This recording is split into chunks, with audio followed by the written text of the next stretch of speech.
So you hate the outdoors and just found the wonderful world of VR, and you want to know what games you should toss your money at? Well, here are my top 7 games that you should check out and play in your mom's basement. And of course, before I hop in, if you played any of these games, make sure you tell us down in the comments what you guys think about them. First up is Pistol Whip, where you journey through a cinematic bullet hell powered by neck-breaking soundtrack to become the ultimate action hero legend. With arcade-style scenes and songs, story-driven cinematic campaigns, the style system for endless ways to play, contracts, and more. And this can be a really good workout to keep you moving and having fun. The second game on this list is Blade and Sorcery, which is a medieval fantasy sandbox like no other, focusing on melee, ranged, and magic combat that fully utilizes a unique, realistic, physics-driven interaction and combat system. This game was exclusively built for VR. The collision system is very fine and the hitboxes are awesome. Objects have weight and follow the law of physics, and I cannot recommend this game enough if you like medieval stuff and also playing around with a sandbox game. Thirdly is Pavlov VR, which is one of my favorite games because it's kind of like CSGO but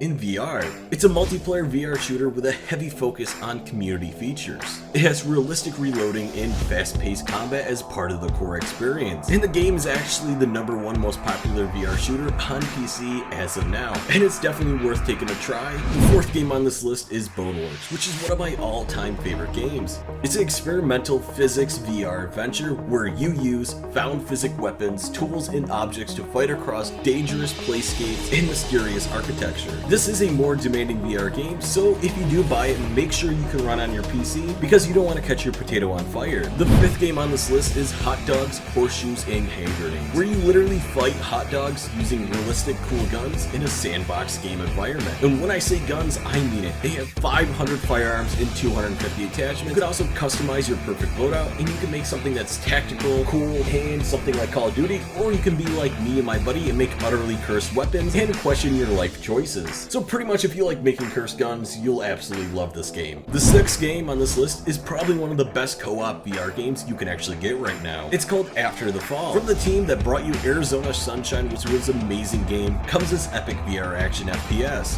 with intense co-op gameplay at its core. Pretty much you team up with your friends if you have them, if not that sucks, and you take on a hostile VR world filled with undead, mutated stuff, and stuff that's just absolutely crazy. The gameplay, the visuals, and everything is spot on. And when I tried it out, I was addicted, but this is definitely one you want to play with friends, if you have them. The seventh game on this list is HalfLife Alyx, a VR first-person shooter developed and published by Valve, and it's set 5 years before Half-Life 2, which is one of the most amazing games ever, and if you haven't heard of it, you're probably living under a rock. Players control the main character, and you go on missions to seize a super weapon belonging to the alien Combine. Like the previous Half-Life games, it incorporates combat, puzzles, exploration, and survival horror. Visually, this game looks amazing, and it's definitely worth the time, especially if you get a VR index. It is absolutely great. So guys, that's my top 7 games. What do you guys think about it? Have you played any of these games? Let me know down in the comments. And if you have any recommendations of hidden gems that you found on Steam or anywhere, let me know down in the comments, and of course, catch you guys in the next one.